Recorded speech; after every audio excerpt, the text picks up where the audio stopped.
Halo Sobat Sehat semua, Assalamualaikum warahmatullahi wabarakatuh.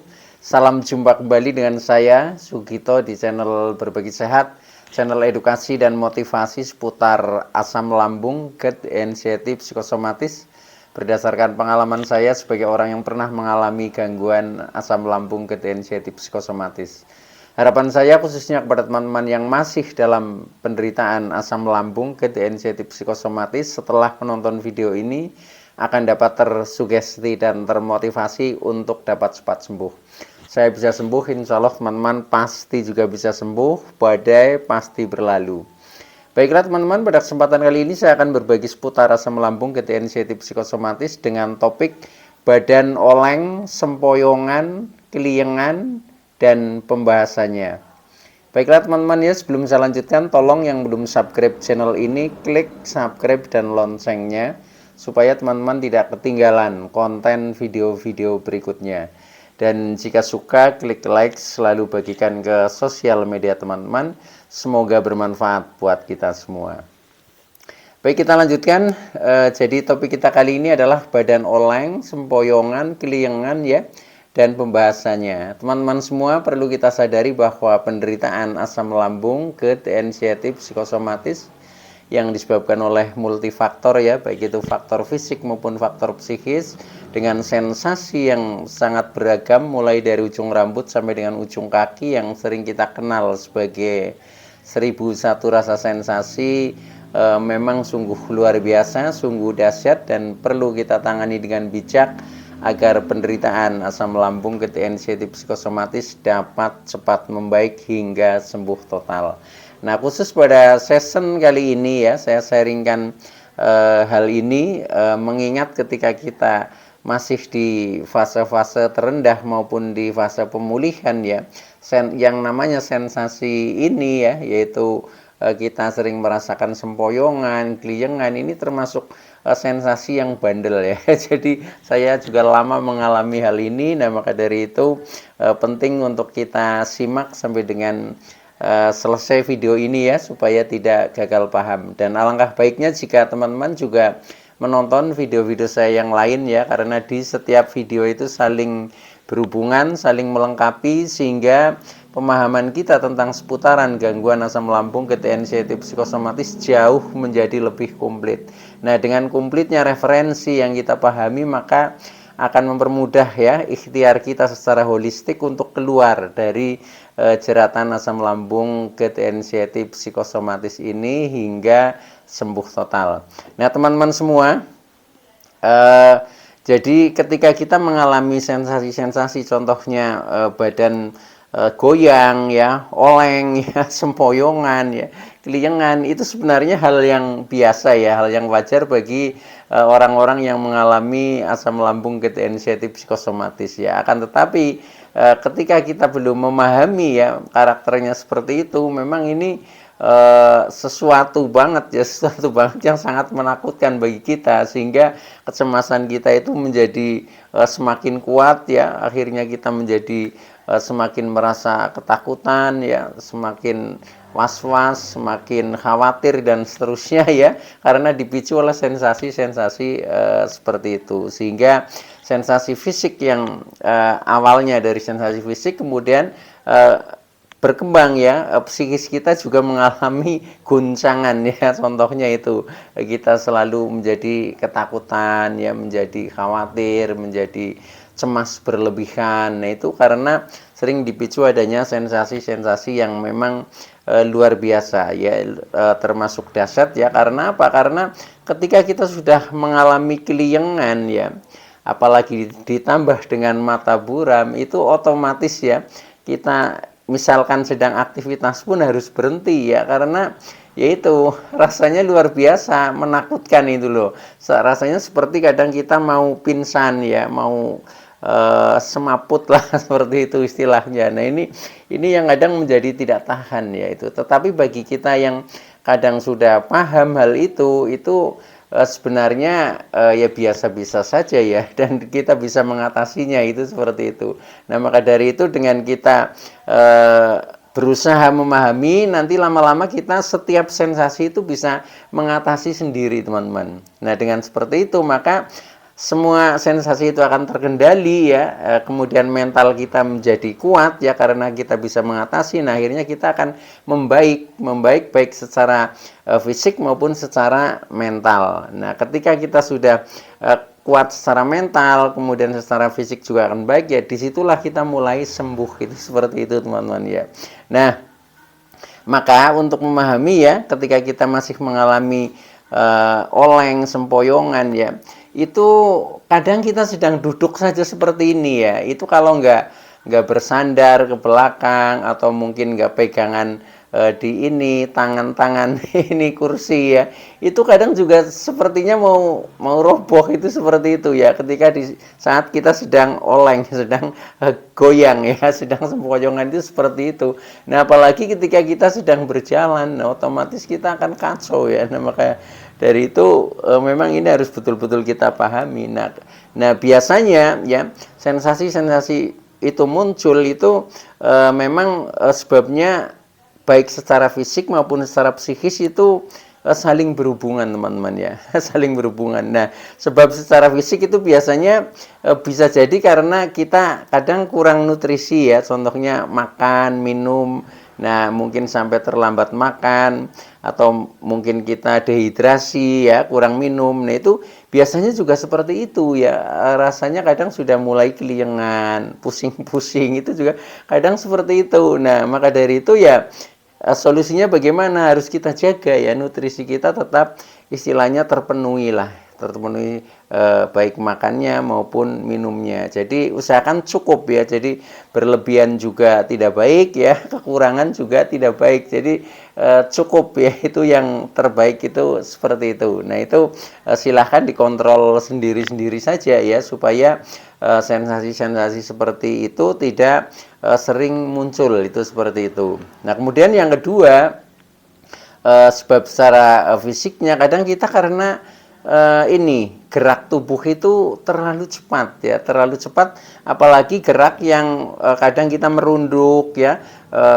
ke bawah. Nah, itu kadang memicu begitu kita bangun ke atas, nah kadang menjadi keliengan, menjadi pusing, menjadi sempoyongan. Nah, itu juga sering seperti itu. Atau mungkin kita berjalan tetapi agak cepat ya. Nah, selain ngos-ngosan itu biasanya juga muncul seperti itu ya, yang keliengan, yang sempoyongan. Nah, itu seperti itu ya. Nah, maka dari itu ya, itu harus disadari dan karena gerak cepat itu sering menimbulkan hal seperti itu, maka solusinya ya sudah, kita geraknya lamban saja ya. Jadi kita lambat, tetapi yang penting kita lakukan ya, kita lakukan gerakan-gerakan normal. Misalkan berjalan ya, kita karena masih sering sempoyongan ya, misal kita belajarnya jalannya pelan saja ya, jangan tergesa-gesa. Biasanya ketika kita tergesa-gesa, yaitu kita tahu-tahu sudah oleng. Itu seperti itu ya. Jadi istilahnya gerak itu harus disadari dan pelan, itu saja ya. Dan seperti itu nanti biasanya rasa-rasa oleng, sempoyongan itu juga akan berkurang ya. Apalagi kalau ketika kita selalu sadar ya, sadar dan yakin bahwa kita itu sebenarnya orang sehat. Nah, ketika seperti itu nanti akan lebih kuat lagi ya.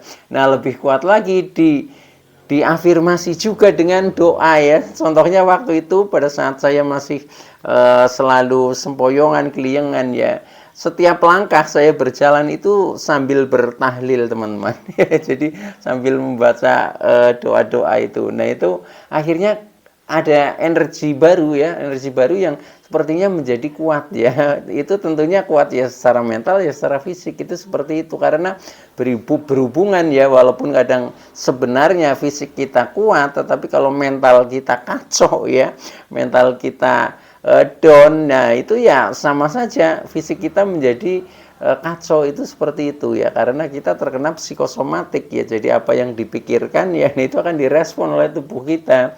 Nah, kalau pikiran kita tidak percaya diri ya sudah, jadinya kadang seperti itu. Apalagi sudah dipicu dengan rasa ketakutan ya, mungkin takut jatuh, mungkin takut pingsan ya. Nah, itu otomatis tubuh itu akan meresponnya seperti itu ya. Maka kuatkan mental ya, kuatkan mental, kemudian kita sadari, kemudian kita berusaha gerak pelan ya, kemudian sambil afirmasi. Nah, itu yang paling efektif itu seperti itu latihannya ya, itu yang saya rasakan seperti itu.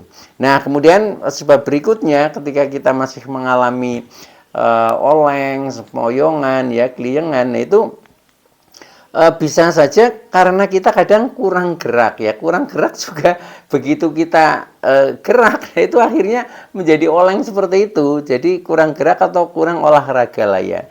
Nah itu karena kita kurang gerak, nah otomatis ya sirkulasi seperti oksigen mungkin ya, peredaran darah, termasuk mungkin juga pencernaan itu kadang menjadi kurang lancar ya, apalagi kita masih hari-harinya sukanya misalkan tiduran ya, hanya duduk-duduk gitu saja. Nah, itu juga begitu kita bawa gerak, nah akhirnya kita menjadi sempoyongan, kita menjadi oleng ya, jalannya seperti tidak seimbang lah seperti itu, kadang seperti mau jatuh itu seperti itu ya. Nah, maka solusinya ketika memang itu dari kurang gerak ya, kita memang harus rajin lakukan olahraga ringan ya. Nah, olahraga ringan yang saya lakukan waktu itu adalah jalan kaki, teman-teman ya. Jadi jalan kaki kalau memang kondisi kita masih di fase terendah, jalan kaki cukup di dalam rumah juga nggak apa-apa ya. Yang penting kita gerak lah jalan. Nah, nanti setelah di dalam rumah sudah stabil ya, kita keluar rumah ya, di sekeliling rumah ya, setelah dikeliling rumah sudah stabil, kita keluarlah ke kebun atau ke jalan lah, itu seperti itu. Jadi meningkat, yang penting ada grafiknya itu ada progres lah seperti itu. Nah, dengan seperti itu nanti secara sadar maupun tidak sadar kita menjadi semakin membaik, itu seperti itu. Nah, itu ya, itu dilihat dari sebab secara fisik ya, ketika kita masih mengalami sensasi oleng, sempoyongan, keliengan dan sejenisnya ya, termasuk gemeteran itu seperti itu ya. Itu paketnya biasanya begitu. Nah, kemudian sekarang secara psikisnya teman-teman ya. Kenapa kita masih merasakan sensasi-sensasi seperti itu? Karena secara psikis kita kadang yang pertama itu punya banyak beban pikiran yang belum dirilis ya, atau dicari solusinya lah, itu seperti itu. Nah, ketika seperti itu, nah maka kita harus paham juga ya, yang menjadi beban pikiran kita itu apa ya. Apakah mungkin hal-hal yang berhubungan dengan harta misalkan ya, hubungan dengan faktor ekonomi misalkan ya, nah itu harus ada jalan keluarnya ya, itu seperti itu. Apakah hal yang berhubungan dengan tahta ya, dengan status sosial kita ya, kadang juga bisa bikin stres ketika kita punya ambisius tetapi tidak tercapai, itu kadang juga menjadi bikin stres. Nah, akhirnya kita menjadi keliengan. Nah, itu juga harus dirilis ya. Termasuk yang berhubungan dengan cinta ya, mungkin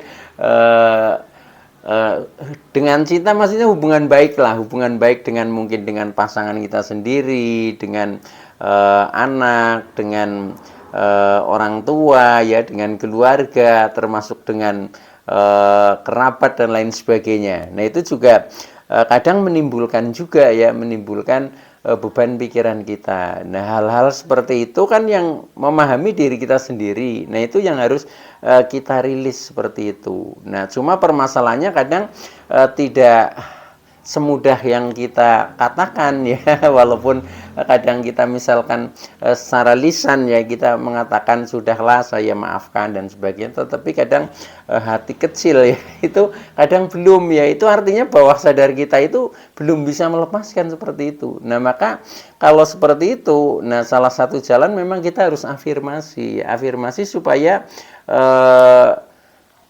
kecerdasan bawah sadar kita ya, atau pikiran bawah sadar kita itu merubah ya, merubah yang tadinya menolak, tadinya tidak menerima, kemudian kita ubah supaya menerima dari beban-beban pikiran ya yang kita alami ya. Contohnya misalkan walaupun saya sempoyongan ya, saya menerima dengan ikhlas dan pasrah misalkan seperti itu ya, apalagi sambil tapping ya, tekniknya itu dengan tapping ya, seperti di video-video saya yang lalu juga ada itu ya. Jadi afirmasi tapping yaitu silahkan ditonton kembali. Nah itu bisa untuk mengatasi hal seperti itu. Jadi hal-hal yang berhubungan dengan permasalahan pikiran atau beban pikiran, untuk merilis kita sudah menemui jalan buntu ya. Nah, salah satu jalannya adalah kita menerima dengan ikhlas dan pasrah ya. Kalau memang kita sudah betul-betul bisa menerima dengan ikhlas dan pasrah, artinya beban-beban itu sudah kita serahkan ya, sudah kita serahkan, sudah kita tidak menanggung beban itu lagi. Nah, akhirnya kita menjadi plong, itu seperti itu ya. Nah, itu jadi yang mengerjakan itu sudah semesta lah sudah Tuhan Allah Subhanahu wa taala, yaitu seperti itu. Nah, itu lakukan saja afirmasi itu. Nah, nanti kita akan beban pikiran itu akan menghilang ya, menghilang, akhirnya kita jauh menjadi lebih secara perasaan kita juga menjadi tidak punya beban. Nah, ketika seperti itu tidak memicu untuk sensasi-sensasi seperti keliengan, sempoyongan, oleng itu datang kembali. Nah, itu bisa dicoba ya, itu seperti itu teman-teman ya. Nah, itu dari segi beban pikiran. Nah, kemudian kadang kita juga karena dari segi emosi ya, emosi kita itu tidak stabil, tetapi kecenderungannya adalah sering naik ya, atau kita sering marah-marah lah mudahnya seperti itu ya. Nah, itu juga menimbulkan teman-teman ya, walaupun ini juga ada hubungannya dengan beban pikiran. Ketika beban pikiran masih tegang, otomatis emosi kita juga kadang mudah naik ya. Kemudian perasaan kita juga nanti ada pengaruhnya juga, kecenderungannya perasaan itu akan negatif, itu seperti itu. Nah, sekarang yang hubungannya dengan emosi ya. Nah, emosi itu sering istilahnya memendam ya, memendam emosi. Ketika orang itu sampai punya rasa dendam, nah itu karena ada pendaman emosi yang sangat kuat ya, sangat kuat, sangat mendalam ya. Nah, itu yang akhirnya melukai ya, melukai batin kita. Nah, disitulah yang kadang akhirnya respon tubuh menjadi tidak nyaman itu karena yaitu karena kita memiliki istilahnya luka batin, itu seperti itu. Nah, itu juga harus dirilis juga ya, selain kita melakukan afirmasi tapping seperti tadi ya, yang mengurangi beban pikiran ya. Nah, itu kita juga harus latihan ya, latihannya dengan belajar sabar teman-teman ya, belajar menjadi penyabar ya, kita berusaha selalu bersyukur ya, selalu ikhlas terhadap hal-hal yang terjadi di sekitar kita. Itu seperti itu. Nah, kalau memang kita bisa lakukan seperti itu ya, itu insya Allah juga akan membaik. Akhirnya kita tidak lagi menjadi contohnya pemarah ya, tetapi sudah menjadi pemaaf ya. Walaupun juga tidak mudah ya untuk untuk memaafkan, itu kadang tidak mudah karena antara sadar dan tidak sadar ini kadang sering berbeda, sering tidak selaras ya. Jadi kesadaran kita kadang sudah bisa ngomong, ya sudah saya maafkan itu loh, tetapi kadang bawah sadar kita itu belum ya. Buktinya ketika kita dipicu ya, kadang kita di sini masih terasa lagi. Nah, itu kalau seperti itu berarti bawah sadar kita belum ya. Nah, maka itu yang harus direpetisi, harus diulang-ulang sampai baik pikiran sadar maupun bawah sadarnya itu sinkron ya, sinkron, selaras, semuanya sudah menjadi satu rasa lah. Contohnya sudah menjadi penyabar semua ya, menjadi ikhlas lahir dan batin. Nah, lahir dan batin itu artinya sadar dan bawah sadar, itu seperti itu. Makanya orang kan sering ngomong ya sudah saya ikhlas lahir dan batin, itu seperti itu. Nah, itu mudah dikatakan, tapi prakteknya itu yang memang harus diresapi benar. Kalau bisa ya sudah, akhirnya kita sembuh ya. Kalau orang Jawa bilang itu memang harus sumeleh nrimo ing pandum ya. Jadi selalu bersyukur apa adanya, pasrah dengan tulus dan ikhlas. Itu sebenarnya kunci ya, kunci untuk istilahnya penyembuhan, khususnya anxiety dan psikosomatik, itu di situ. Kalau kita bisa mempraktekkan itu ya akhirnya kita membaik, itu seperti itu.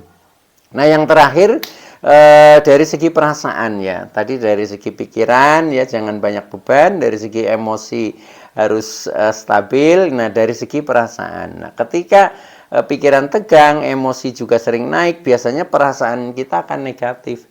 Perasaan negatif yaitu kita akan merasa jengkel ya, akan merasa menderita, akan merasa tersakiti, itu pasti akan seperti itu ya, akan merasa mungkin dilecehkan dan seterusnya ya.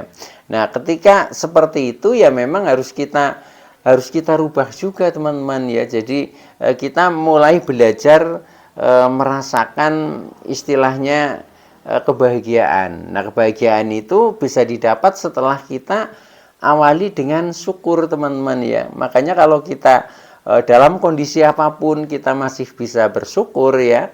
Nah, otomatis nanti endingnya kita bisa merasakan kebahagiaan, karena kebahagiaan itu bisa didapat dari hikmahnya bersyukur ya. Setelah kita bersyukur akan mendapatkan hikmahnya. Nah, akhirnya kita bisa mensyukuri yang bentuknya itu adalah kebahagiaan. Nah, maka dari itu ya kita sadari saja, kemudian kita lakukan saja. Bila perlu kita rubah perilaku kita, insya Allah semuanya itu akan membaik teman-teman ya. Baik teman-teman ya, itu dulu yang bisa saya sampaikan, kurang lebihnya mohon maaf ya. Terima kasih atas like, subscribe, serta komennya. Saya Sugito dari channel Berbagi Sehat. Saya bisa sembuh, insya Allah teman-teman pasti juga bisa sembuh. Badai pasti berlalu. Oke, terima kasih. Sekian, wassalamualaikum warahmatullahi wabarakatuh.